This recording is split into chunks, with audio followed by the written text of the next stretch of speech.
Hey, what's up? Like, totally time for 90210. Well, hello, everybody. Welcome back to the 90210 show. My name is Mark. With me, as always, is my fiance, Carol. How you doing today, Carol? Hey, what's up? Not much. It's been I can't even say it's been a good week here. It's been a week. April 3rd, 1998, and our basement is flooded. Yeah, it's not fun. It is not fun times. We've got a drain clogged, I think, and flooding in the basement. Yeah, the house doesn't smell good. No. It's very sad. We've got plumbers coming tomorrow. Yep. Hopefully to remedy the situation. Fingers crossed. Right. The remedy. You know. Anyway, so. I don't know. You don't? I don't. I'm sorry. I'm so confused. You are? Okay. Well, anyway, speaking of the remedy for the blues is listening to us talk about this episode of 90210. What was it? It's We Interrupt This Program. I don't remember the name of the episode. I believe it's sorry. We Interrupt This Program because they're on CUTV.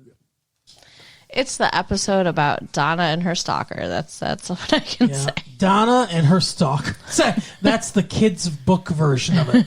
Donna and her stalker. Donna's stalker stalks. And he talks. And he cries. Yeah, and he talks and talks and talks. Donna's stalker shoots. What are you doing, sir? I'm looking something up. He's on the computer while we're recording. Tell us about the episode here. Okay, so we got a brand new. What the fuck? You invited me to speak. I have to interrupt you at least a few times an episode. We got a new home computer and home computron, and I like using it. I'm sorry, but you need to be here on the tape with me. Here. I'm here. Focused. I'm yours. Uh-huh. All right, let's go. So, Claire and Steve, how about that? Let's start there. Let's start with Claire and Steve. They're on some weird retreat weekend with their parents. Yeah. I don't even understand the context of this. I missed it, but I think it's in that episode that isn't on the tape. Maybe where they got introduced or started dating or whatever. But apparently, Samantha Sanders, Steve's mom, and Chancellor Arnold Squares. Yeah. Are dating. And they both have alliterative names. They're on a trip with their kids. It's so weird.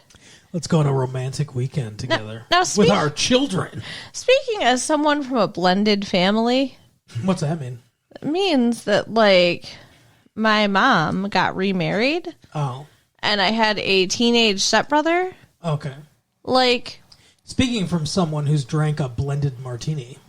Okay, we had a drink before we recorded. Shut up. So, yeah, you had a teenage stepbrother. What about him? I'm just saying, that wouldn't work. What wouldn't work? You can't have the parents and the kids at the same time. It's one or the other. So, you're saying if you and your stepbrother were fucking... I'm saying we wouldn't be able to because it would just fuck everything up because our parents were already fucking. Oh. I'm saying I think that they're right in the choice that they make. So wait a second, though. I have a question. Okay. Did you want to be? No. Oh, my God. That's such a lie. Oh, my God. Shut up. Your face. If we were talking theoretically, and you didn't know him and he didn't come over to dinner, then it'd be different. But I can't be oh, yeah, I want to fuck my stepbrother. That's gross. But, we were, we were teenagers. Sure. We didn't grow up together. Uh-huh. And yes, I thought he was cute. Okay. That's all. Good for you. One time it was so embarrassing. I was telling my friend that I got a hug from him when he wasn't wearing a shirt on the phone. And then I heard a snicker and a click, and I was like, oh my God, he heard me. That's hilarious. Oh my God. Anyway. So continue. So talk about the episode. I'm trying, but you're derailing me. Okay. Samantha Sanders and Chancellor Arnold together. Ew. Weird, right? It is weird. Like, it's like mixing your vegetables and dessert. Who's the dessert in this? Samantha Sanders. You think so? Well, yeah, she's way better looking than he is. I guess. I don't know that I consider her dessert. But I mean, like, he's definitely vegetables. She's a low rent dessert. She's like frozen yogurt. Wow. Yeah, like, yeah, kind of okay dessert. That's mean. What? She's old. I mean, like, whatever. She's still pretty. She's fine. I wouldn't say she's, like, hot. She's, could be your mom, so I don't blame you for not thinking she's hot. Okay. But I'm just saying, I think that for her age, she's probably really pretty. Fine. Anyway, and she's an actress, and she's rich, so she's got a lot of things going for her. Chancellor Arnold is a Nobel Prize winner or whatever. Okay, yeah, he's rich too. But he's not an actress. That's true. But he's definitely Brussels sprouts. He's just a chancellor. Right.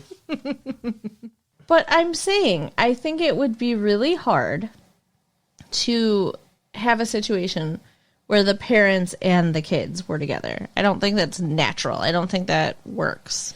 Yeah. I mean, I think the only way it can work is if the kids are together first. Like this situation. Like this situation, yeah. But it is weird. Like, it just doesn't really go. What I want to know is Kelly's mom and David's dad back together? Are they still divorced? Like, what the fuck is going on there? They were dating. They were divorced. They were divorced, and then they started dating again. And then they just dropped it. And, like, they never appear anymore.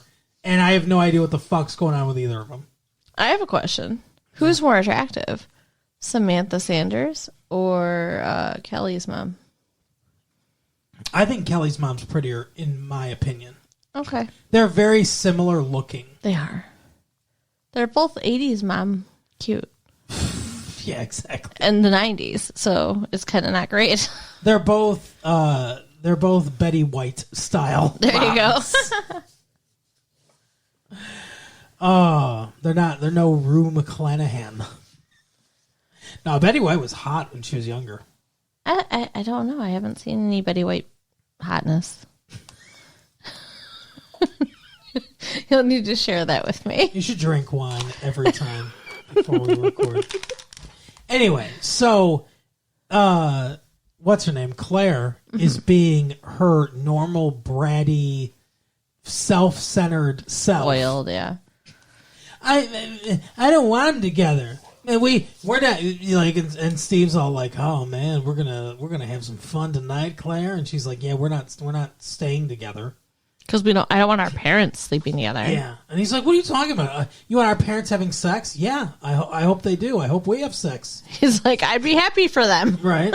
And she's like, "No, I don't want." And then we hit the crux of the matter when they're eating dinner, and she goes, "She's taking my dad away."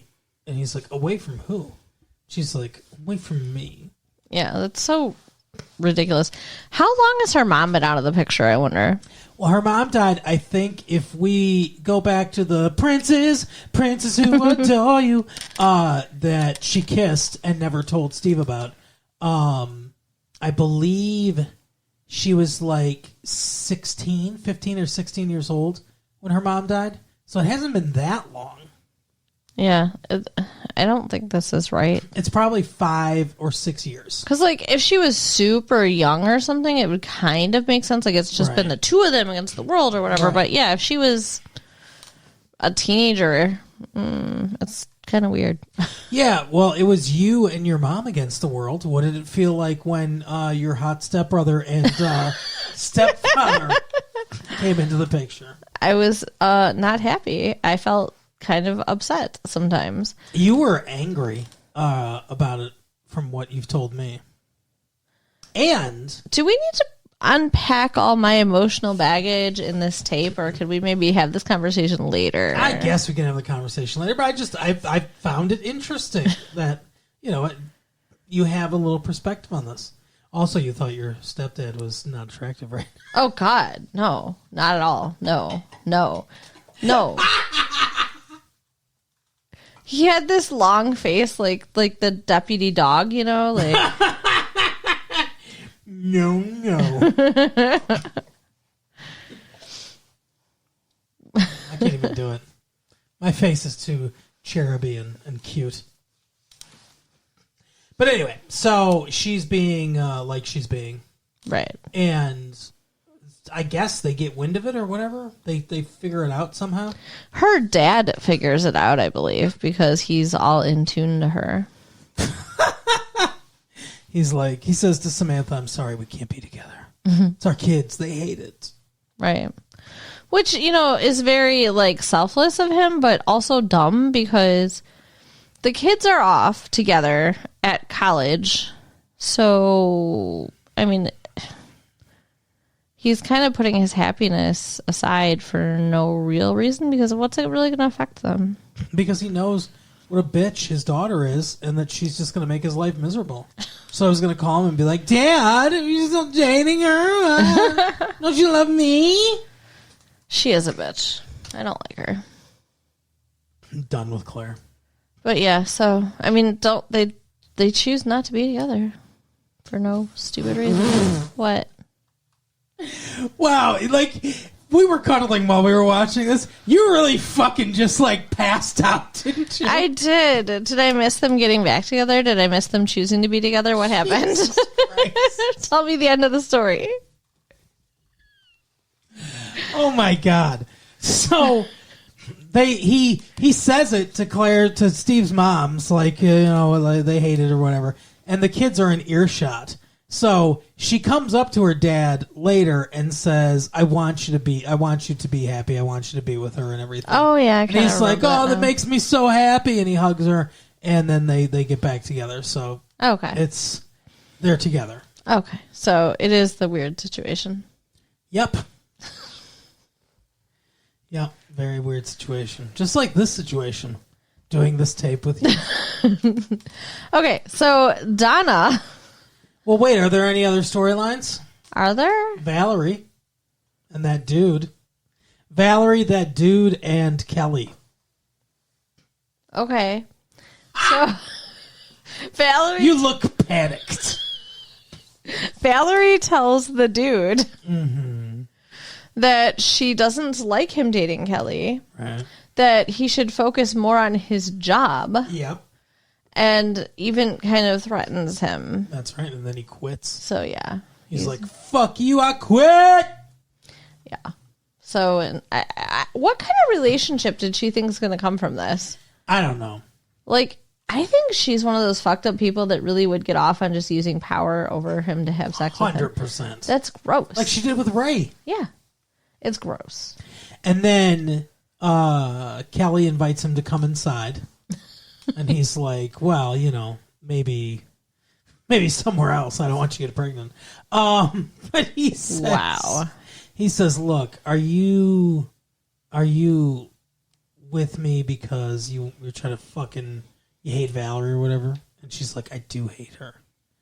And eventually she says, look, like kind of what it was at first, that I was dating you to get to make her mad. But that's not what it is anymore. And he's like, all right, And he's like, I'm going to see you later. So he does not come inside for sex. Right. She does. He reacts in a way that... You look so confused.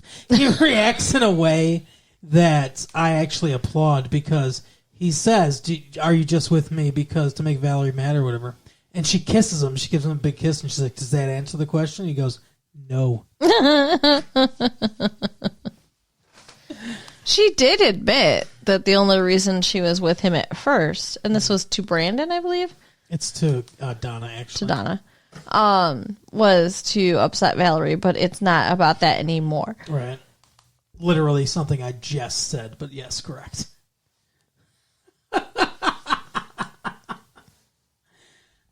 Go ahead.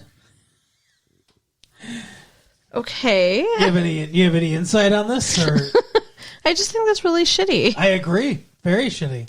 Kelly is. I think the actress that plays Kelly, Jeannie Garth, and Kelly as a character. Mm-hmm. I think both those entities, the one who plays her and her as a character, thinks that she's the good person, Right. and thinks that she's correct in how she's acting, what she's doing, like that she's justified in being a bitch to Valerie or whatever. But I think they're wrong. Oh, for sure. Both the actress and the character.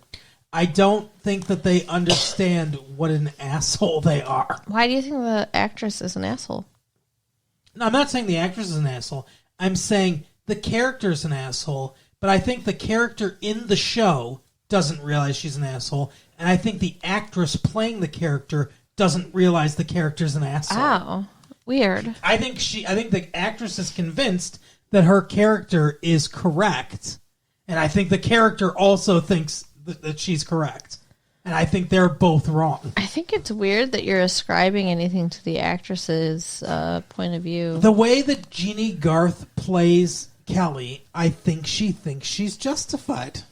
Or she just thinks that she would think she's justified. I don't think she's that good of an actress. Okay. If she really thinks that her character is a bitch and she's playing it this way, then she deserves an Emmy. She's fantastic then. But I don't think that's the case. All right. I kind of remember at the very beginning of the episode, like Brandon doing a really shitty job acting, but I can't remember what was going on. You commented on how horrible it was. Because he was speaking like monotone with no passion, and he should have had passion, but I literally don't remember what they were talking about. I know you don't, honey. It was one of the people that works at the station. The police questioned him and searched his house or something like that because they questioned and searched everyone that was working at the studio about Donna because they suspected that one of them might have been the stalker. Right. Even though Donna is convinced it was Slan. And, God, that sounds like an alien's name. It really does. And so the one camera dude is with the long hair is pissed off. And he's like all acting angry and stuff like that. And Brandon's like, hey, this happened to all of us. Like, you need to calm down or whatever. And he's like, what the fuck? You like, you think I deserve this or whatever? And Brandon goes, no, but I think I deserve to be called sir, you bastard, or whatever. Yeah, and that's exactly how it says it, you bastard. Like, yeah. What? Nobody says you bastard like that. No. It's you bastard. Yeah, they say like, oh my God, they killed Kenny. Exactly. You bastards. Exactly. Anyway, so is that out of your throat now? The clearing? Is that good? I don't know. We'll have to see, won't we? Anyway, so much more editing for me to do.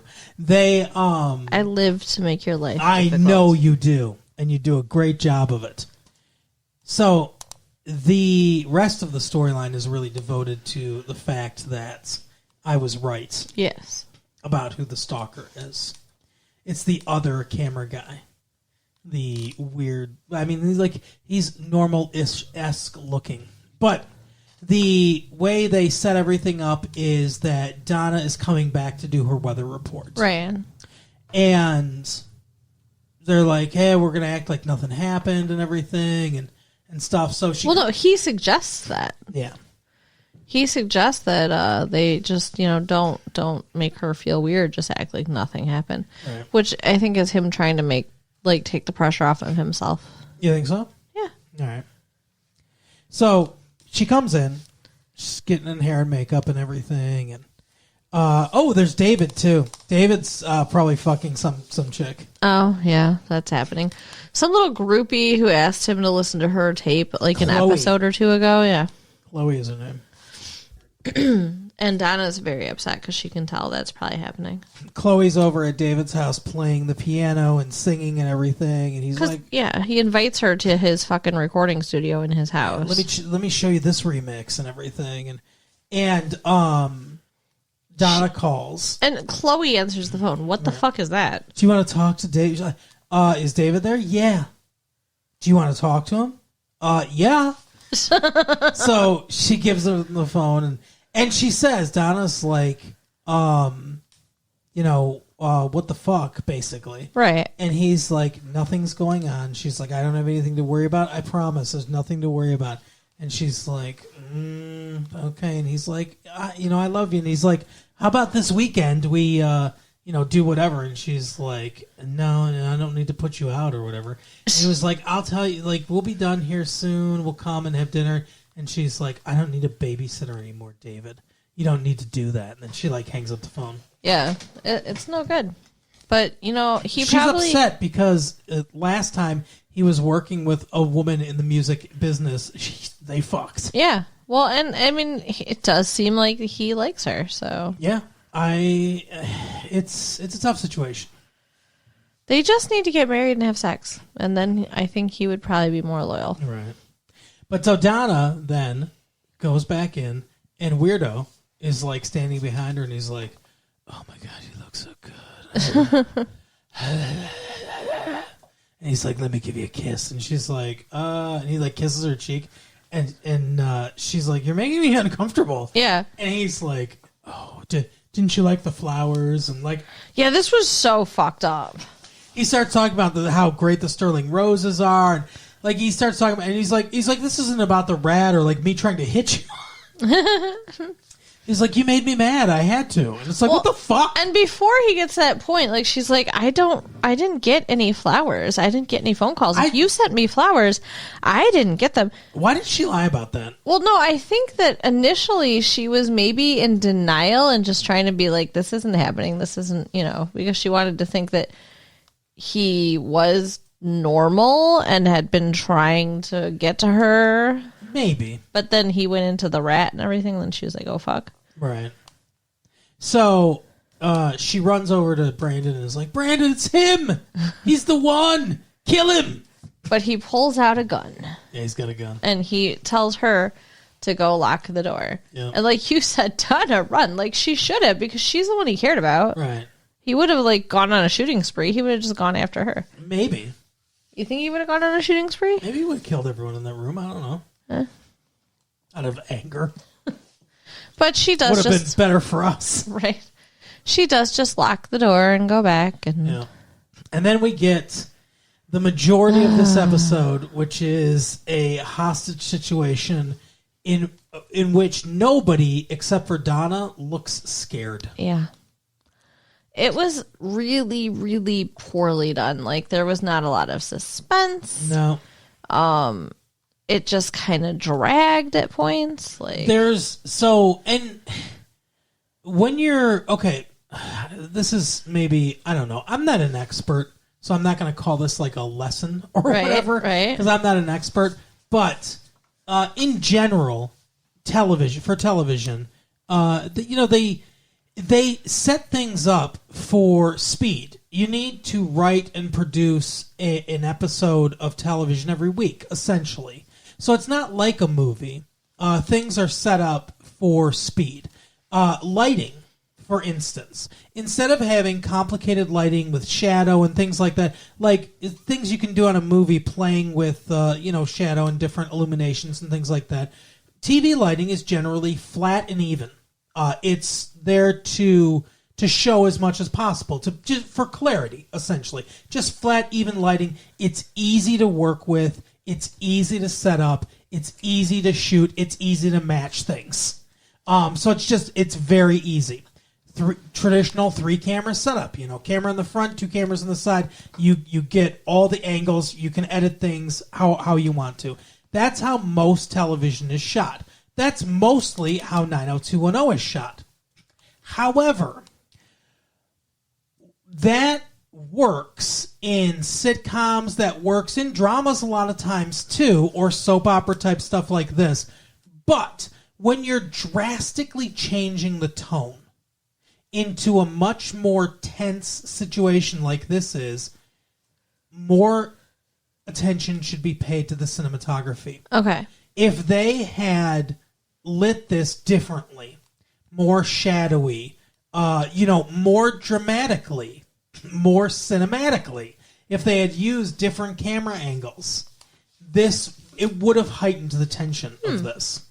Instead, it looks very flat. Yes. And a lot of the acting is very flat. Well, that's the thing, too. The acting does not carry this. No. So... Brandon especially, I don't know what was going on with Jason Priestley this episode. Yeah. Was he on some kind of fucking drugs? Because he has no emotion the whole time. Right. And he's right there, front row seat to all of it. But, yeah, it sucks the life out of the scene. Lighting it this way, and the acting being it this way, it completely sucks the life out of this whole situation. And it's not great. Yeah. But, so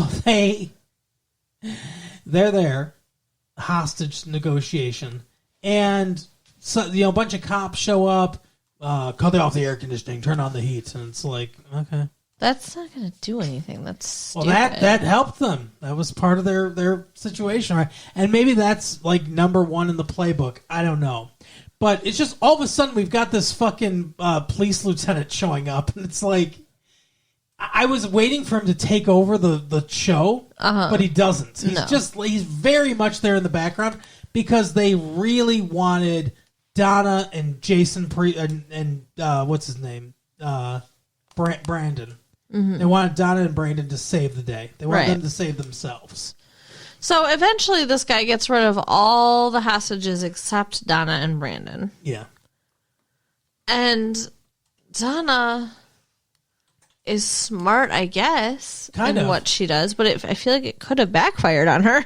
Yeah. Because he's been talking about wanting to take her to South America and all this stuff. And so, she's all of a sudden, she's like, I see everything you've done for me. Right. I know everything. And I wasn't able to see it before.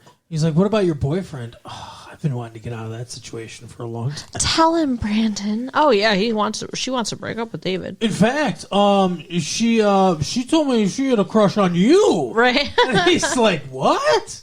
He's such an idiot. Yeah. He's like, yeah, she wanted to invite you to the Valentine's Day party I'm having next week. And then he looks at the camera and he's like, preview. The guy is obviously very delusional. That's the only reason that he would believe any of this. Right. But she ends up fucking making out with him to distract him. Yeah, he's like, you don't, he's like, yeah, I don't believe you or whatever. And she's like, come here. And she fucking kisses him. Big open mouth kiss. Oh, too. It was, this actor was probably like, fuck yeah, I kissed Tori Spelling. This is high five with your buddies time. And, so she's like, does that convince you or whatever? He's like, oh my God, yeah. And well, she said, first of all, she's like, I want to kiss you. And he's like, kiss me. And she's like, no, not with a gun pointed at me. And which was smart. So he puts the gun down, she kisses him. And then he's like, oh my God, yeah. And then they kiss again. Because Brandon takes that long to go get the gun. Yeah, it's like, Brandon, what go were get you the fucking gun. Lubing up? What the fuck, man? Brandon was finishing in the control room. I'll be right there, Donna. So then, yeah, she kisses him the second time. Brandon finally comes out of the control room, and she kicks the gun away. And Brandon fucking tackles the dude. Yeah, and she grabs the gun. Donna grabs the gun. The police are Brandon could have just crept up and gotten the gun while they were kissing, exactly. And I think that would have been a lot easier. Right. But whatever. And it's so funny, too, because the police are they're outside and they're like, with flash grenades, we think we can get them. And then they come storming in, no flash grenades. Well, because I think they saw that she had him, I guess. I don't know. Guess.